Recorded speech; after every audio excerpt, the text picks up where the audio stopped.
Obviously, there's a lot of things didn't go right for Duke, but it seemed like Duke live ball turnovers turning into Carolina layups has to be pretty close to the top of the list. Can you talk about what went wrong in that area and how it impacted the game? Sure. It's one of those things where what Carolina does well is get out in transition, and when you turn the ball over, it's very hard to set the defense. And I thought we did a good job, and we were able to play in the half court. But the live ball turnovers, will get you every day of the week, and something that obviously we will work on, as we look ahead to Sunday. And it seemed like that sequence right at the end of the first period where Carolina got a 4-point play, Balogun picked up her second foul and sat down. But it seemed to it really seemed to be a turning point in the game. Can you talk about that? Well, even with that, I thought, we still came out of that quarter with only a 1-point difference, and so obviously, like I said, you hate to foul, but we had 3 more quarters, and I would argue that that one play, I would say, didn't change necessarily the outcome of the game. So I thought we battled back, and it's one of those things where we had a lot of possessions and a lot of areas we could point to as the kind of what went wrong, if you will. You had 5 players with 2 fouls at the half. Can you talk about the impact of that? And you went with the philosophy for the most part when somebody got 2 fouls, you tried to sit them down and get them off the floor. Can you just talk about the impact that foul trouble had the first half? Yes, obviously, the foul trouble, obviously, you get into your bench early and into your rotation very early. And so it's, one of those things where, obviously we would love to have, your set rotation, but, when you pick up fouls, it kind of puts a squeeze on everybody. And so it's kind of a by committee effort, and, you try to, protect the players as much as you can, so we don't lose the aggression and aggressiveness that you want them to be able to play with. With the Tar Heels scoring 28 points during the second quarter to Duke's 8, what did you discuss with your team to return to with the floor at half? I think we just talked about when we were able to play on the second side. Good things happened.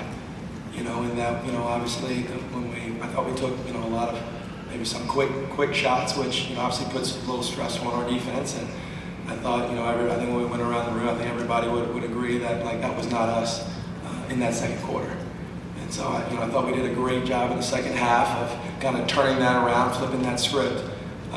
Which I think as we move on, I thought we saw some great areas of growth as we move forward.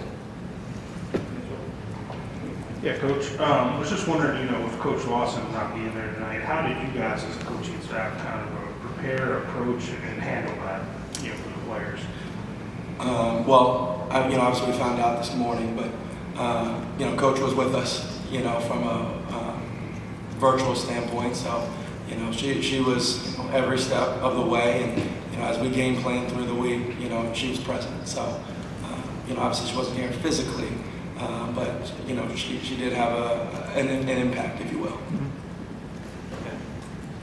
Taking into account solely scoring in the final quarter, Duke had the highest field goal percentage with 60%. What do you think allowed your team to play with that calmness and tenacity in spite of the deficit North Carolina had over them? I think it's a credit to the individuals in that locker room, where not tapping out and realizing, trying to string together solid possessions, regardless of who was on the floor. And I thought they did a good job of that. And, when you get consecutive stops, and you start, all of a sudden to score, it gets a little bit easier, and it gives you a little bit more juice, a little bit more life. And, I thought they did a really good job of not allowing, not looking at the scoreboard, playing the scoreboard.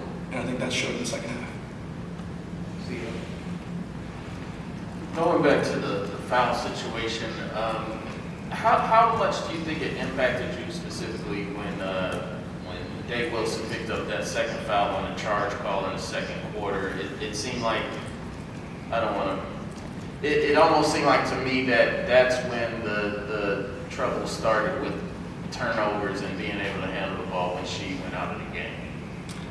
Well, again, it's one of those things that's hard in a game. It's very hard in a game like this to point to one play or one sequence, you know, I think at half we had, I think 3 or 4 people with 2 fouls, you know, and I think it's, or 5, excuse me, you know, that with 2 fouls, and I think, you know, you put 5 people with 2 fouls that you don't want to pick up the third, you know, before the end of the half, it puts a strain. Yes, you know, yes, obviously, she did pick up that foul, but we had some other ones that, you know, you're scratching your head as you look down, it's like, man, can we get out this quarter? So, you know, it's one of those things I think as a team, you know, we're going to continue to get better at. But again, it's hard to put it on one player or one sequence when, you know, in a game like this, there was a lot of possessions and, you know, a lot of miscues.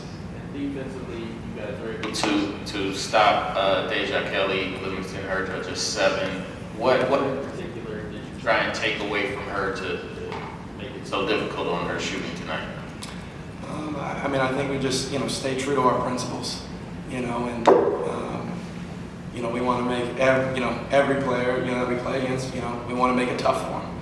You know, I thought we did a good job tonight with our activity and, you know, her feeling us, you know, throughout the game, you know. But like I said, you know, when you're playing a team like that, you know, this level, you know, it's going to take more than just one person, you know, and they played well tonight and, you know, credit to them. Hey, obviously any loss to UNC is gonna hurt, just kind of from the Duke perspective. But kind of silver linings or like takeaways from the game, how are you kind of hoping to use today as a learning experience? Well, I think, you know, we faced a little bit of adversity early, you know, and I thought we adjusted well. And I think when we came out in the second half, I thought we started to string solid possessions together.